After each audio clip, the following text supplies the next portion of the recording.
the Tory government has quietly delayed a key tax reform over fears it will hike bills for some of Britain's poorest self-employed people. Class 2 National Insurance Contributions, NICs, will only be axed from April 2019, a year later than planned. The reform was announced by Tory ex-Chancellor George Osborne in his 2016 budget. At the time, he hailed the simpler system as a £130 tax cut for each of Britain's 3 million-strong army of the self-employed.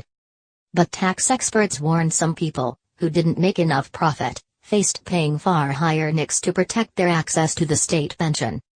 Anthony Thomas, chairman of the Low Incomes Tax Reform Group, said those with profits below £5,965 a year could have to pay almost 5 times what they do now. That is because they would have to opt into paying Class 3 NICs, a rise from £2.85 to £14.10 a week, he said. Artists Union Equity added the cliff edge costs would be highly unfair for low-paid, self-employed actors, dancers and singers.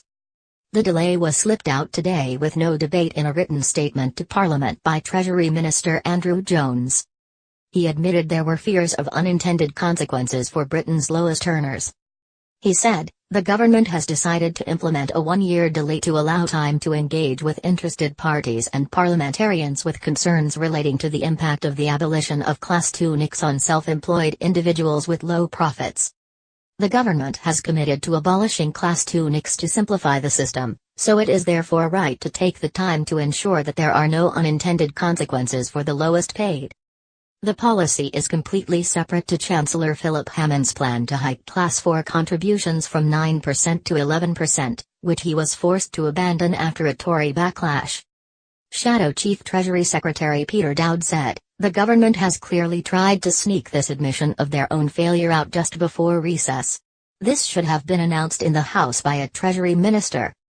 This announcement only further highlights the chaos that there is at the center of the government right now, as clearly these proposals had not been thoroughly thought through before they were announced.